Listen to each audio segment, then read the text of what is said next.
Hi guys, welcome the Pakistani family तो reaction. कैसे हैं आप सब। मेरा नाम मुजाद है। मेरा नाम नदीम। यार भाई साहब, पाकिस्तान में इंडियंस काफी लोग इस टाइम पहुंच चुके हैं। हाँ बिल्कुल। जिसमें से एक इंडियन जर्नलिस्ट मिली है पाकिस्तानी पीएम, और भाई साहब सीएम से देखकर पाकिस्तानी मुल्लों के पिछवाड़ों में भाई साहब सुलग गए।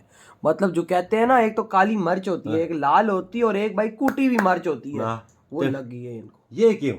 मुझे क्या पता भाई। मिलना कोई ठीक है ना, बंदा मिल सकता भाई है। रिलेशंस अच्छे हो रहे हैं तो भाई साहब तुम्हारे अंदर कौन सी कीड़ा ने चक तुम लोगों को काटा है। वॉच करते हैं भाई, देखते हैं, फिर एंड में इन पे बात करेंगे। जो हमें पता लगेगा क्या आखिर बातें चल रही हैं। तो कौन करते स्टार्ट। अहम खबर शामिल करें। भारतीय सहाफ़ी बरखा दत्त की नवाज शरीफ और मरियम नवाज से मुलाकात। बरखा दत्त का कहना है कि नवाज शरीफ मरियम नवाज से एससीओ कॉन्फ्रेंस के आगाज से पहले मुलाकात हुई।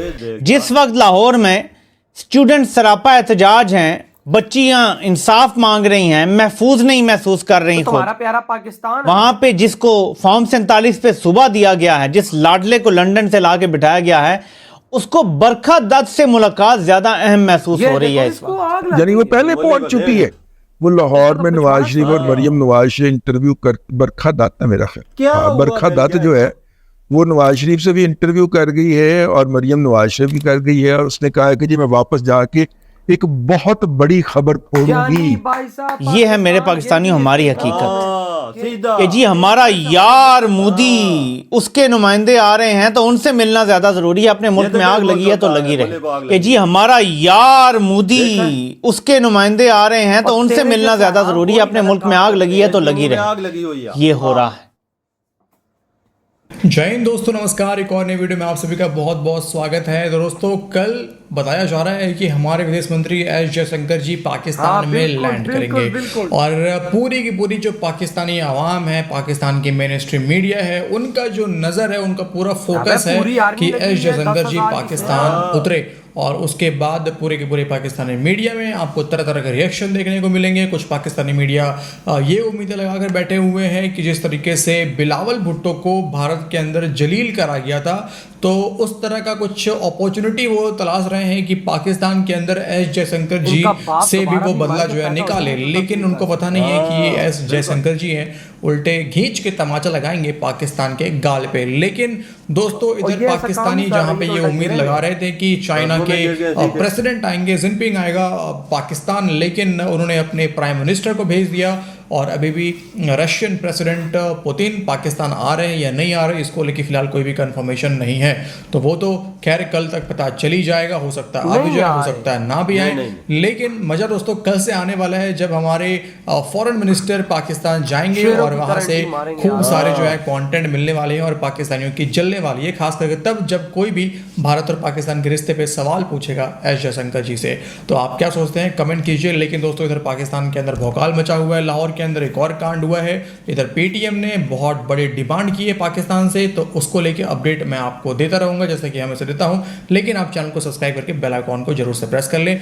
चलिए सुनते हैं कि पाकिस्तानी क्या कह रहे हैं। एससीओ शंघाई कोऑपरेशन ऑर्गेनाइजेशन के समिट के हवाले से पाकिस्तान में पूरे खित्ते के जो एससीओ के मेंबरान हैं, उनकी टीम्स पहुंच रही हैं। चीन के प्राइम मिनिस्टर जो है वो पहुंच चुके हैं, ली क्यांग, और उनका 4 दिन का ये एक बायलैटरल ट्रिप है, जिसमें उनके पाकिस्तान की हुकूमत के साथ जिसको बायलैटरल टॉक्स उनकी होंगी। अलबत्ता पाकिस्तान की इस्टेब्लिशमेंट और शरीफ जरदारी, आसम टोला जो है, उनके लिए जो सबसे इंपॉर्टेंट गेस्ट हैं वो अभी नहीं पहुंचे। आप सोच रहे होंगे सबसे इंपॉर्टेंट गेस्ट कौन से हैं? सबसे इंपॉर्टेंट जो गेस्ट हैं वो इनके हैं हिंदुस्तान के फॉरेन मिनिस्टर जनाब एस जयशंकर, जिनके साथ इनको बड़ी उम्मीदें हैं। ये और बात है कि हिंदुस्तान ने और पाकिस्तान दोनों ने कोई बायलैटरल टॉक्स इस स्टेज पे मांगी नहीं है। और हिंदुस्तान के तो फॉरेन मिनिस्टर ने 1 हफ्ते पहले ये कह दिया था, और गालिबन उसके बाद फिर पाकिस्तान को हिम्मत भी नहीं हुई। उन्होंने 1 हफ्ता पहले ये कह दिया था, मैं आपको हेडलाइन दिखा सकता हूँ।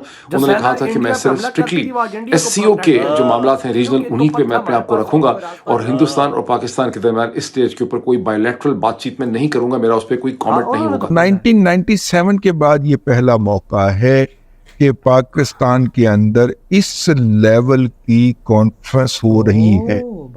अगरचे भारत के वजीर खारजा जयशंकर साहब, जो मेरा ख्याल है कि ननियाली रिश्तेदार हैं या ददयाली हैं बैरिस्टर सैफ के ना, वो जयशंकर साहब जो हैं वो बैरिस्टर सैफ के कोई रिश्तेदार हैं, शायद वो वालिद की तरफ से हैं या वालदा की तरफ से, इसके बारे में राजी खामोश है। लेकिन कोई ना कोई कमेंट उनका इस हवाले से ज़रूर होगा। इस स्टेज पे ये ज़रूरी है कि मैं एक चीज़ छोटी सी आपके कान में ये डाल दूं कि इस वक्त इस्लामाबाद के अंदर जो डिप्लोमेटिक सर्कल्स हैं वो ये बता रहे हैं, वहाँ एक रूमर उड़ रही है कि अमेरिका, बरतानिया और हिंदुस्तान की तरफ से, और हिंदुस्तान का ज़ाहिर है बिलवास्ता प्रेशर है, बहुत प्रेशर है पाकिस्तान में शरीफ जरदारी आसिम रजीम पे, वो ये है कि हालात को ठीक करें। बिकॉज जो इस पूरे रजीम चेंज ऑपरेशन का दूसरा स्टेप था, वो स्टेप ये था कि आपने हिंदुस्तान को एंगेज करना है और हिंदुस्तान को पाकिस्तान के अंदर ट्रेड, इकोनॉमिक स्पेस देनी है।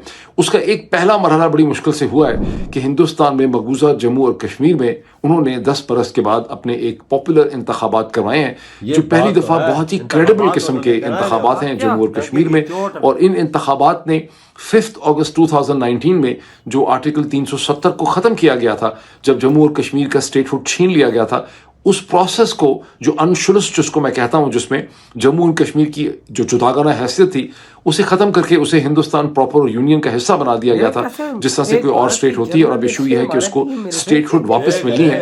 वो प्रोसेस कंप्लीट हो गया है, वो प्रोसेस को एक्सेप्टेबिलिटी जो है वो मिल चुकी है। और इस प्रोसेस के अंदर पाकिस्तान की इस्टेब्लिशमेंट ने किसी किस्म की कोई इंटरफेरेंस नहीं की। They have been good boys. अब इनके रिवॉर्ड का मसला है, लेकिन मसला ये है कि पाकिस्तान की सियासी सूरत हाल जो है वो इनके कंट्रोल से बाहर है, इसलिए इनके ऊपर बहुत ज़्यादा प्रेशर है कि इमरान खान को भी निकालें। अब ये इमरान खान को निकाल नहीं पाते। कोई इमरान खान से हमदर्दी नहीं है यहाँ पे अमेरिका, बरतानिया और हिंदुस्तान को, लेकिन वो चाहते हैं कि पाकिस्तान की जो बिखरी हुई सियासी सूरत हाल है उसको ठीक किया जाए। ये देखो ना भाई साहब, अंदाज़ा लगाओ। लेकिन भाई साहब पाकिस्तानियों की तो सुलग गई है। मतलब कि वो जो मुल्ले की शक्ल वाला था उसकी तो फट गई। वो कहता है कि भाई साहब तुम लोग जर्नलिस्ट से मिल रहे हो इंडिया के।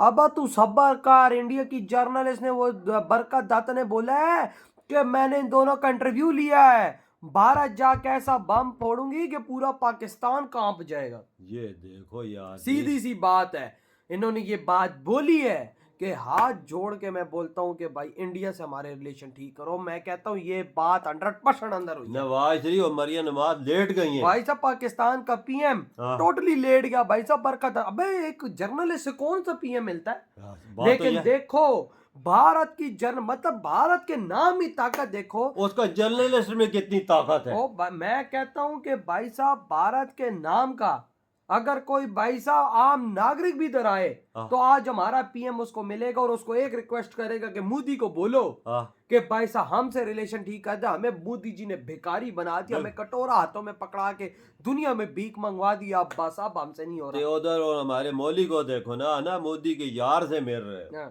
तो भाई साहब क्या तेरे यार से मिले? और कहता है लाहौर में कांड इतना बड़ा हो गया, लोग जो वो स्टूडेंट के साथ रेप हुआ है। तो भाई साहब इस जैसे मुल्ले का ही काम है ना। तुम जैसे मुल्लों की तो काम है। ये कोई इंडिया ने तो नहीं बोला ये कांड इधर आओ, या इंडिया ने बोला है? भाई साहब ये इनके खुद काम है, ये खुद ठीक करें ना भाई साहब। और अब आप देखो कि भाई साहब सिर्फ एक जयशंकर जी के लिए हमारी 10,000 सेना सिर्फ एक शहर के अंदर लगी हुई है।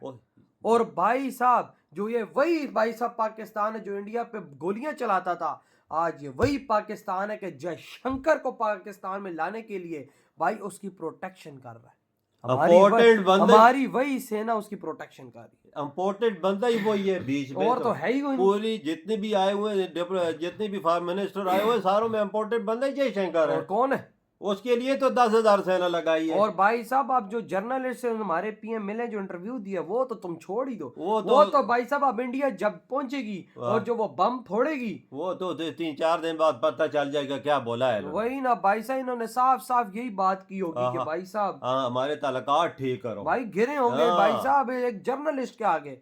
आप अंदाजा लगा ले, फिर जयशंकर के साहब के ये कैसे लेटेंगे, ये अंदाजा तू ही लगा सकता है। बिल्कुल भाई साहब उनको पहुंचने दो। होता क्या है सर, ये कानों को आगे लाके घसीटियां नहीं की थी इन्होंने। और यहाँ के मुल्कों के पिछवाड़ों में भाई कूटी हुई मिर्चें लगेंगी। तो भाई साहब आपके क्या थॉट है? इधर वीडियो तुम करते तो